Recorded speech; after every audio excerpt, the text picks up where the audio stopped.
I'm Viondra Cade, and at 28, I thought I knew my family, but nothing prepared me for the night they turned on me. In the dim glow of our Chicago dining room, my mother's voice sliced through the air like a blade. "You're ungrateful, Viondra. Get out and don't come back." I stood frozen, my coat still draped over my arm as her words echoed off the walls of the house I'd been saving for years. My father sat silent, eyes fixed on his plate, while my sister Tessa smirked, her phone glowing in her lap. No one spoke up for me, not a single word of defense. So I grabbed my bag, stepped into the biting November wind, and walked away from the only home I'd ever known. But as the door clicked shut behind me, a strange warmth bloomed in my chest. Not grief, but freedom. Sharp and unfamiliar, like a key turning in a lock I didn't know existed. I'd spent years pouring my savings into that house, thinking I was holding my family together, but in that moment, I realized I'd only been chaining myself to their chaos. For 3 years, I'd sent them $75,000, every dime scraped from my financial analyst job, to keep the mortgage paid and the lights on. Yet there I was, cast out like a stranger, my sacrifices erased in one venomous outburst. I didn't cry, I didn't scream, I just kept walking. The city's pulse thrumming beneath my feet, promising something new. Weeks passed in a blur of quiet rebellion. I rented a small loft overlooking Lake Michigan, its windows framing the city's restless skyline. I was done being their safety net, done carrying the weight of their expectations. But then, late one Tuesday night, my phone buzzed. A text from my father. "Viondra, the mortgage payment's late. Where's your share?" I stared at the screen, my pulse quickening, not with guilt, but with a spark of defiance. They thought they could pull me back, but they had no idea what was coming. Then, as I set the phone down, it buzzed again, a voicemail from Tessa, her voice low and cryptic. "There's something about the house you don't know, Viondra." My stomach twisted. What secret were they hiding? What had my money really been paying for? The questions clawed at me, demanding answers I wasn't sure I was ready to face. This is just the beginning of a story about betrayal, secrets, and the moment you realize your worth isn't tied to what you give others. Stick around to see how I uncovered the truth and fought for my freedom, because trust me, you won't believe what happened next. If you're hooked, hit that subscribe button for more stories like this, and let's dive into the chaos together. The Chicago wind howled outside my loft, rattling the windows as I settled into a life that felt like mine for the first time. But the weight of the past clung to me, heavy as the lakefront fog, pulling me back to memories of a family I thought I'd known. I'd always been the steady one, the daughter who didn't falter. At 28, I'd carved out a career in financial analysis, my days spent untangling corporate budgets while my nights were haunted by my family's endless needs. Over 3 years, I'd funneled $75,000 into their crumbling Chicago bungalow, a house my parents clung to like a fading dream. Mortgage payments, utility bills, even grocery runs. I covered them all, my bank account bleeding dry to keep them afloat. My sister Tessa, 2 years older, at 30, never carried the same burden. She drifted through life, her latest venture a boutique that sold overpriced candles and silk scarves, funded by my parents' excuses and my money. Tessa lived rent-free in the basement, her days spent sketching logos or scrolling social media, while I worked overtime to ensure the bank didn't seize the house. My parents' voices echoed in my mind, their praise for Tessa's creativity, a constant refrain, while my sacrifices were met with silence. I remembered the summer I was 25, wiring $10,000 to cover a missed mortgage payment after my father's construction jobs dried up. No thank you, no acknowledgement, just my mother's casual mention of Tessa's new display at the boutique. It was as if my money materialized from thin air, not from skipped vacations or nights eating instant noodles to balance my budget. Resentment simmered, a quiet ember I buried beneath duty, but it glowed hotter with every unreturned call, every dismissive glance. The unfairness wasn't just financial. Tessa's mistakes were cushioned, her failures framed as finding her path. When she crashed her car last year, my parents bought her a new one, claiming it was an emergency. I later saw it parked outside her boutique, gleaming with custom rims, while I drove a 10-year-old sedan with a sputtering engine. My protests were met with sighs, my mother's voice sharp, "Viondra, not everyone's as put together as you." The words cut deeper than I admitted.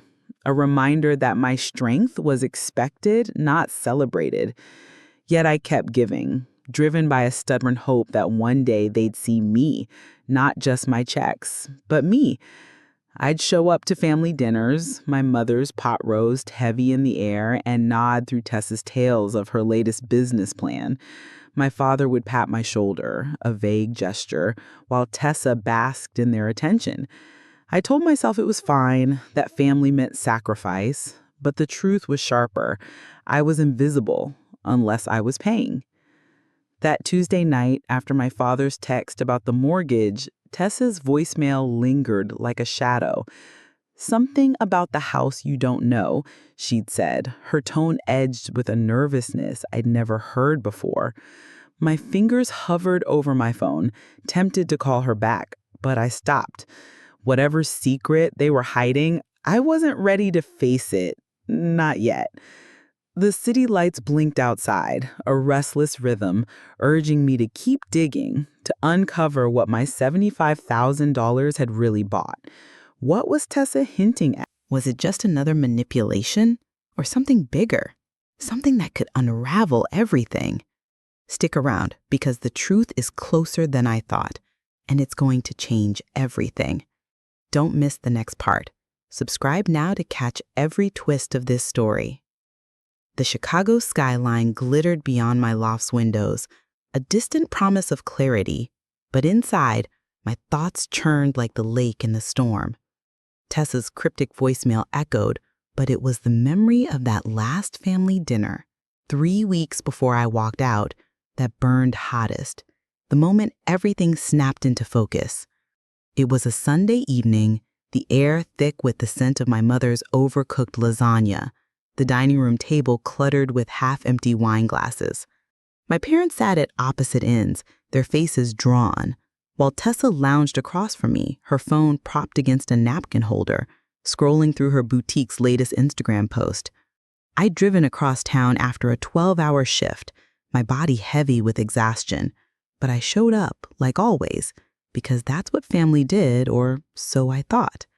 The conversation started innocently enough, my father muttering about rising property taxes, Tessa complaining about slow sales. Then my mother's gaze locked onto me, her eyes narrowing like she'd caught me stealing. "You've been distant, Viondra. You barely call anymore. It's like you don't care about us." My fork froze midair, the words landing like a slap. Distant? I'd wired $3,000 for their mortgage just 2 weeks earlier, skipping my own car repairs to make it happen.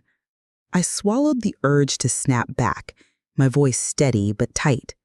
"I've been busy, Mom. Work's been intense."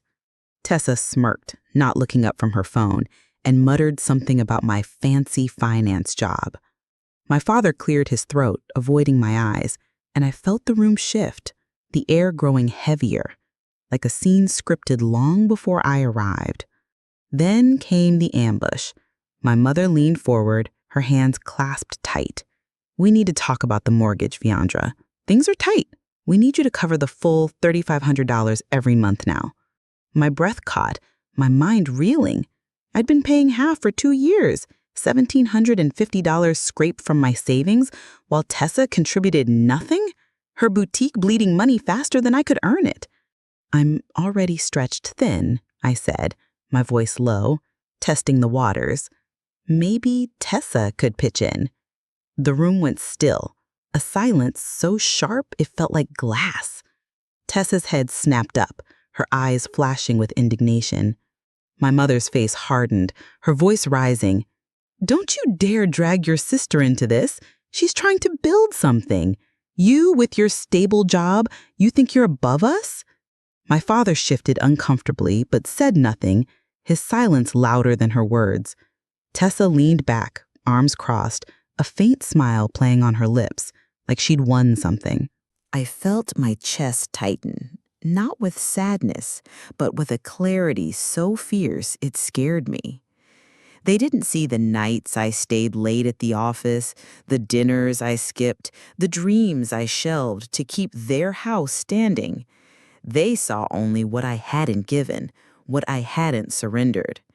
"You think I'm selfish?" I asked, my voice barely above a whisper, but it cut through the room.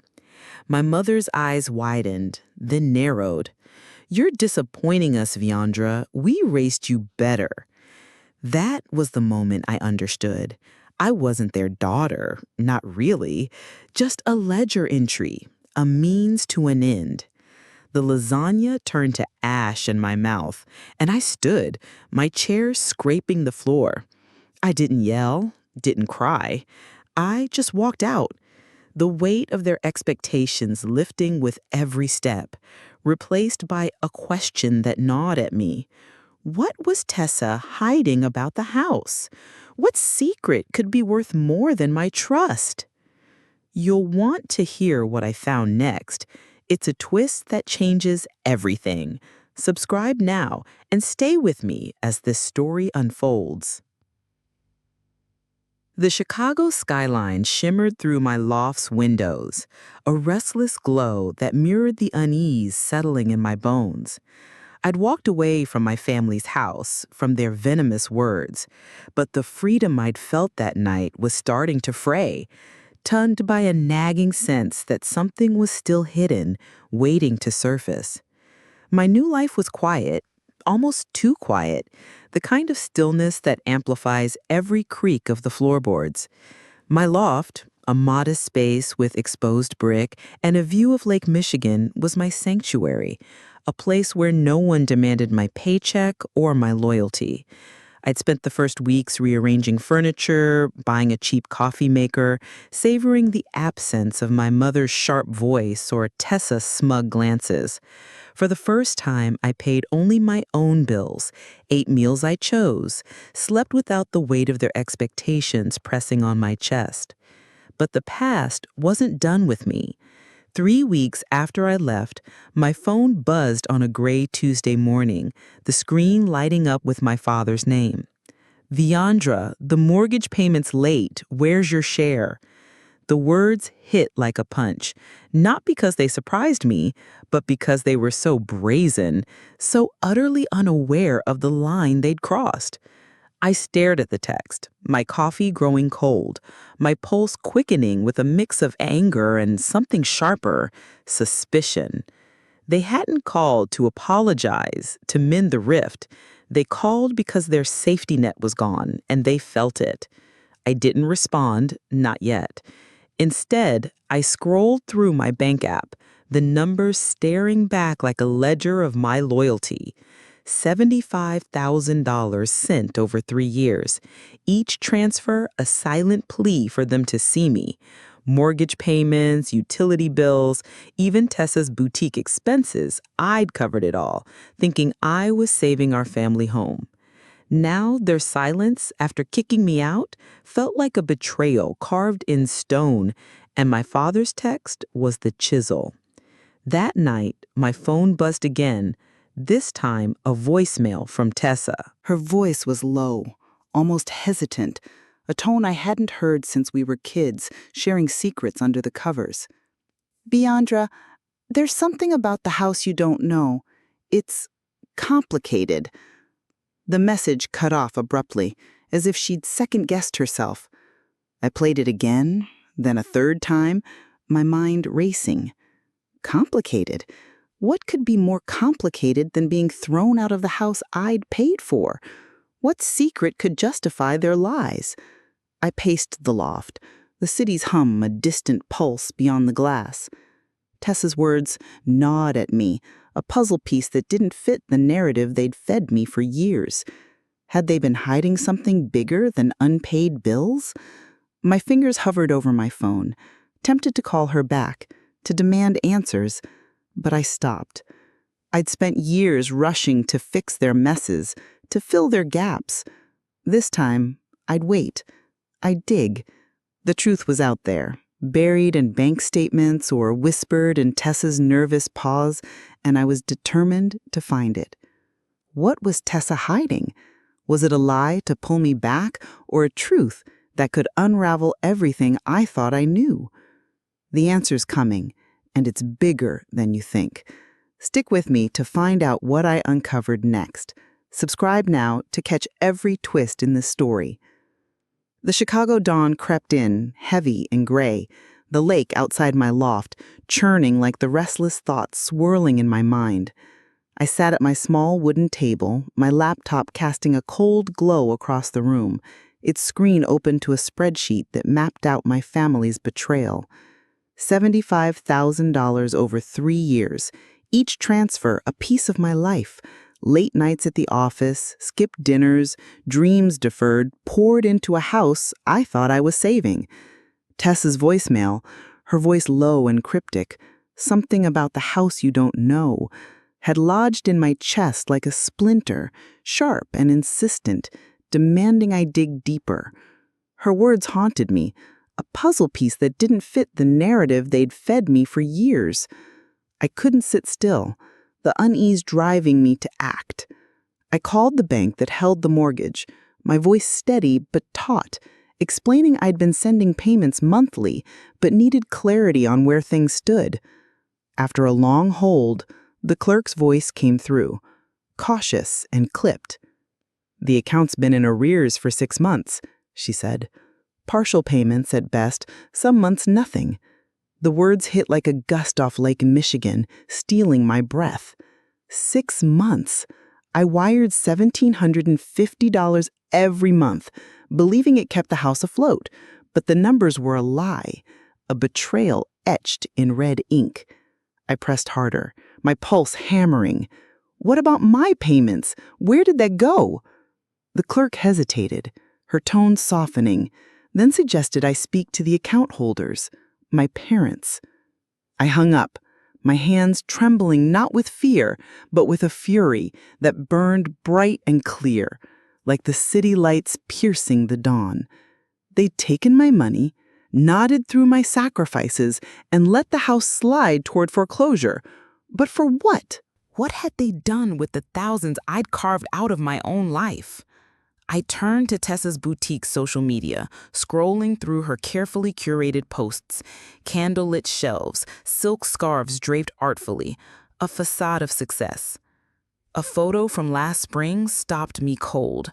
A new storefront sign, sleek and glowing under Chicago streetlights, captioned, "Big dreams, big moves." My stomach twisted, a sick realization taking root. I cross-referenced my bank transfers with her posts, and the timeline was damning. $10,000 I'd sent for the mortgage last April aligned perfectly with her boutique's grand reopening. Another $5,000 from July matched a post about new inventory. My money hadn't saved our home. It had funded Tessa's vanity project, her dreams built on the ashes of mine. Late that night, another voicemail from Tessa buzzed through, her voice thinner, almost frayed. "Viondra, it's about a second mortgage. You need to know before it's too late." A second mortgage? My mind raced, stitching together fragments. My parents' vague mutterings about tight finances, Tessa's boutique upgrades, the bank's warning about arrears. Had they taken out another loan, using my contributions as a cushion while funneling the rest elsewhere? The betrayal cut deeper than their accusations at that dinner, sharper than being called ungrateful, a blade that sliced through years of loyalty. I stared out at the city, its lights pulsing like a restless heartbeat, and felt a resolve harden within me. They'd used me not just as a bank, but as a shield for their secrets. I opened my banking app, my fingers steady now, downloading every transaction, every receipt of my trust. Whatever this second mortgage was, I'd uncover it. I'd find the truth they thought they could bury, and it would unravel everything.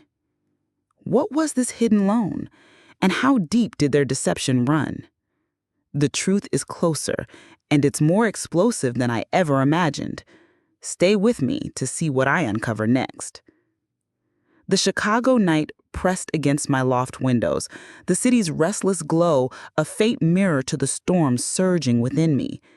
Tessa's voicemail about a second mortgage had ripped open a truth I hadn't dared imagine, and now it spilled out, sharp and unyielding like broken glass catching the moonlight. I spent hours hunched over my laptop, its screen a cold ledger of my family's deceit. Each transaction, $1,750 a month, $75,000 over 3 years, stood as proof of my loyalty, now tainted by their betrayal. The bank's words echoed, 6 months in arrears. My money hadn't saved the house. It had vanished into a void they'd crafted, a lie so carefully woven I hadn't seen its threads until now. Tessa's cryptic hint about a second mortgage was the splinter driving deeper, a secret they'd guarded while I poured my life into their demands, believing I was holding our family together. I called my mother at dawn, the city still shrouded in gray mist. My voice was calm, but it carried an edge, like a blade sheathed in silk. I didn't ask about the mortgage directly. I let the silence press against her, heavy and expectant. When she spoke, her words tumbled out, defensive and rushed, as if she'd rehearsed them in the dark. She admitted to the second mortgage, taken out a year ago, claiming it was for family investments. Investments. My mind flashed to Tessa's boutique, its sleek new sign glowing under Chicago's streetlights, her car with its custom rims gleaming in the lot, my father's sudden collection of vintage watches displayed proudly on his wrist. The betrayal cut deep, but it was only the beginning. I contacted the bank again, my pulse steady but my hands trembling as I demanded details about this hidden loan.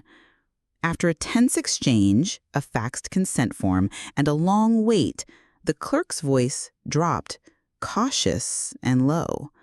My signature was on the loan documents. My name, scrawled in ink I'd never touched, tying me to a $50,000 debt I hadn't known existed. They had forged it, my own family, chaining me to their sinking ship without a whisper of warning. The realization hit like a winter gust, cold and merciless, stripping away the last remnants of trust. Fury rose, not wild, but precise, like the Chicago wind slicing through the city's canyons.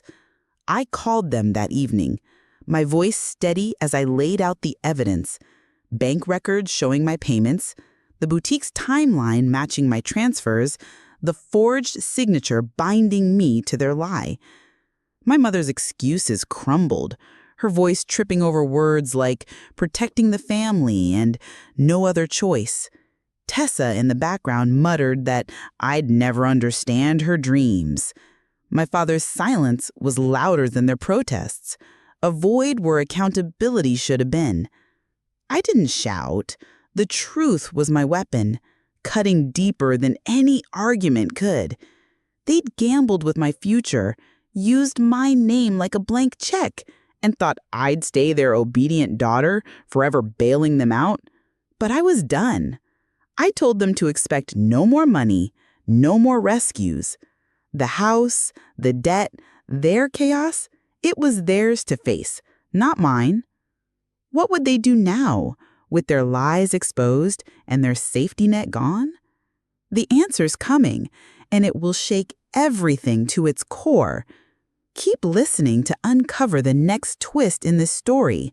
The Chicago skyline burned gold against the dusk, its jagged edges mirroring the resolve crystallizing in my veins as I sat in my loft, the city's pulse a distant hum below. The truth of my family's betrayal, the forged signature on a $50,000 second mortgage, tying me to their sinking house, had hardened into something unyielding, a clarity that felt like steel. They'd used my name, my trust, my future as collateral for their lies, and I refused to be their anchor any longer. I didn't sleep that night, my mind racing like the wind, rattling my windows. The bank's records, my transaction logs, Tessa's boutique posts. They formed a mosaic of deceit, each piece a dollar I'd sent, believing it held our family together. $75,000 over 3 years, each transfer a silent plea for their acknowledgement, now revealed as fuel for their reckless choices. The forged loan wasn't just a betrayal, it was a theft, a calculated act that could haunt my credit, my future, if the house fell into foreclosure. I couldn't wait for their next move. I had to act. By morning, I'd made a call that felt like stepping into a new skin. I contacted a lawyer named Clara, a sharp-eyed woman whose office in a loop high-rise smelled of coffee and old books. Her presence was steady, a quiet contrast to the storm inside me. I laid out the evidence, bank statements, transfer receipts, the forged loan documents, my hands steady as I recounted years of payments, of trust betrayed. Clara's pen moved swiftly, her questions precise, cutting through the chaos like a blade. The second mortgage, she confirmed, was a legal quagmire. My name on it could bind me to their debt if the bank came calling. But there was a path out, she said, a narrow one, through legal filings and proof of fraud. I left her office with a plan, my heart pounding not with fear but with purpose, a fire kindled by the need to reclaim what was mine. Back in my loft, my phone buzzed relentlessly, a barrage of texts from my mother, her tone swinging from guilt to venom. She claimed they'd meant no harm, that the forged signature was a desperate act to save the family. Tessa sent a single message, accusing me of sabotaging her boutique dreams, as if my money hadn't built her storefront. My father's silence was louder still, a void where accountability should have lived. Then came the threat. A voicemail from my mother, her voice tight with rage. They'd sue me for abandoning them, for letting the house fall. The audacity burned, but it sharpened my focus, like a lens snapping into place. I opened my laptop and began building a fortress of evidence. Every transfer, every email, every social media post showing Tessa's boutique thriving while the mortgage starved. My fingers flew, organizing files into folders labeled mortgage, boutique, fraud, each click a step toward freedom. I wasn't just protecting myself, I was rewriting the story they'd cast me in. The dutiful daughter who'd always say yes? That evening, I called them, my voice steady as stone, and laid out my terms. Sell the house, untangle my name from their debt, or face the consequences of their lies in court. Their silence on the line was heavy, a crack in their armor, a sign they'd underestimated me. The city outside thrummed, its rhythm urging me forward. I was no longer the daughter who'd begged for their approval, who'd emptied her savings to keep their lights on. I was Viondra Cade, 28, carving a life free of their chains, ready to face whatever they threw next. The Chicago skyline softened into a violet haze, the city's restless hum fading as night settled over my loft, a quiet sanctuary where I'd begun to rebuild myself. The battle with my family, the forged mortgage, the $75,000 I'd poured into their lies, their threats to sue, had left scars, but they were healing, knitting into something stronger. The house, that crumbling symbol of their expectations, was no longer mine to carry, and the freedom that came with letting it go felt like a deep breath after years underwater. Weeks after my ultimatum, I learned through Clara, my lawyer, that my parents had sold the house. The sale was quick, a desperate move to stave off foreclosure, the proceeds barely enough to clear the second mortgage they'd forged in my name. Clara's diligence had untangled me from the loan, her legal filings proving the signature wasn't mine. The bank, satisfied with my evidence, removed me from the debt, a quiet victory that felt like shedding a heavy coat in spring. My parents and Tessa moved into a cramped rental near the edge of the city, a fact I learned not from them but from a distant cousin's text, tinged with pity I didn't need. They hadn't reached out, no apologies, no olive branches, just silence. A silence I'd once feared, but now welcomed. I stood in my loft's window, the lake's surface glinting under the moon, and felt no ache for the house I'd lost. It had been a monument to their demands, its walls echoing with accusations of ingratitude, its rooms heavy with the weight of my unseen sacrifices. The day the sale closed, I expected grief, a hollow pang for the childhood I'd once known there. Summers on the porch, winters by the fireplace, but none came. Instead, I felt space, vast and open, where guilt used to live. The house was gone, and with it, the version of me who'd begged for their approval, who'd measured her worth in dollars sent and debts paid. My days took on a new rhythm, one I shaped myself. I cooked meals for one, savoring the simplicity of pasta with herbs, the quiet of a kitchen free from my mother's sharp critiques. I bought a new coat, not because I needed it, but because I could, a small act of reclaiming what I denied myself for years. At work, my colleagues noticed a change, a lightness in my step, a laugh that came easier. I started running along the lakefront, the city's pulse syncing with my own, each stride a reminder that I was no longer running for them. Yet, in the stillness of my loft, questions lingered. Had I been too harsh? Could I have found another way, a softer path to set boundaries without severing ties? The doubts crept in like the lake's fog, but they didn't stay. I remembered the years of silence after my sacrifices, the forged signature, the way they turned my loyalty into a weapon. I hadn't broken the family. I'd stopped letting them break me. The truth was a quiet anchor. I'd given enough, more than enough. And choosing myself wasn't cruelty. It was survival. I opened my laptop one evening, the city's lights a constellation beyond the glass, and began writing. Not for them, but for me. The words flowed, a record of my journey, not just the money, the lies, the legal fight, but the deeper truth of what I'd learned.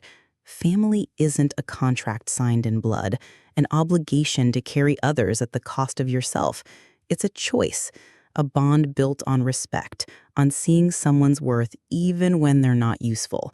My family had failed that test, but I hadn't failed myself. I thought of the friend who'd offered her couch when I left, the colleague who'd brought me coffee on a rough day, the barista who'd learned my name before my order. They were my family now, not because of duty, but because of care. This story, my story, isn't about revenge or bitterness. It's about the moment you realize your worth isn't tied to what you give others, but to what you give yourself. For years, I thought love meant sacrifice, that saying no was betrayal. But love, real love, starts with you. It's the courage to set boundaries, to walk away from those who demand your light while offering only shadows. It's the quiet power of choosing a life where you're seen, not used. To anyone listening carrying the weight of others' expectations, know this: saying no doesn't make you heartless. It makes you whole. Letting go doesn't mean you're lost. It means you're found. I closed my laptop, the city's glow a soft embrace. I was Viondra Cade, 28, no longer the daughter who paid for love, but a woman who'd built her own. The lake stretched dark and endless before me, its waves whispering of beginnings, not endings. And for the first time, I believed them.